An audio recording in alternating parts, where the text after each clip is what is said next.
At 11 a.m, silence fell across the nation for those who have died on the front line from COVID-19.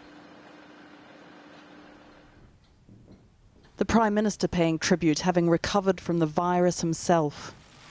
It was only yesterday that he returned to work with this message. If this virus were a physical assailant, an unexpected and invisible mugger, which I can tell you from personal experience it is, then this is the moment when we have begun together to wrestle it to the floor. The only problem is the floor still seems a long way away if you're in nursing or residential care.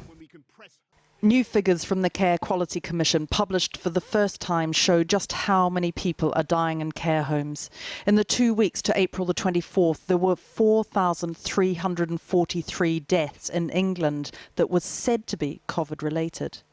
In the first week, there were 2,000 deaths, but in the second week, this rose by a fifth to 2,375, suggesting the trend in care homes is still upwards, unlike the trend in the general population.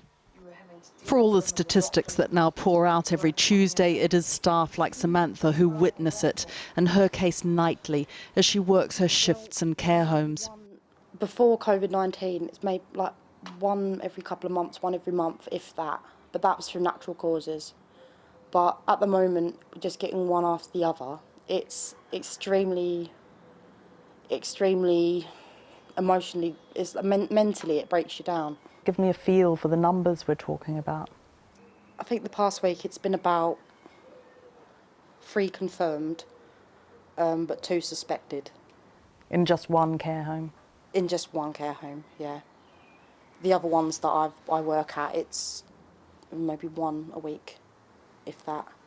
Today, the Office for National Statistics also published its deaths in all settings. They show for the week up to April the 17th, specifically in care homes, there were 7,316 deaths, 5,000 above the average expected in this week.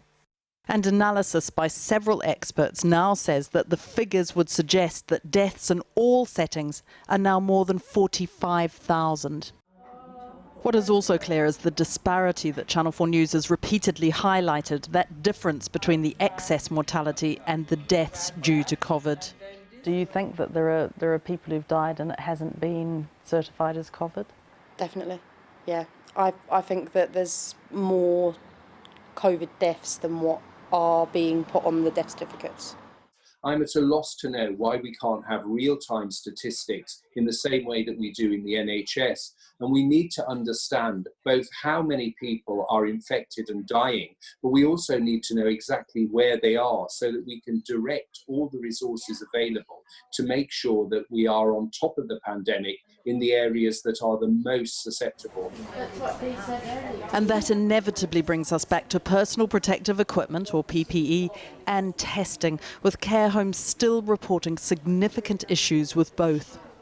The message, however, from the Downing Street briefing today was that the government had acted to prevent the spread of the virus in care homes early in the pandemic. We've strengthened the rules around what happens in care homes and improved infection control, and also making testing available throughout the care sector, I think, is incredibly important as we've ramped up the availability of testing. How much was actually done and how timely it was will come out in the inquiry once this is all over.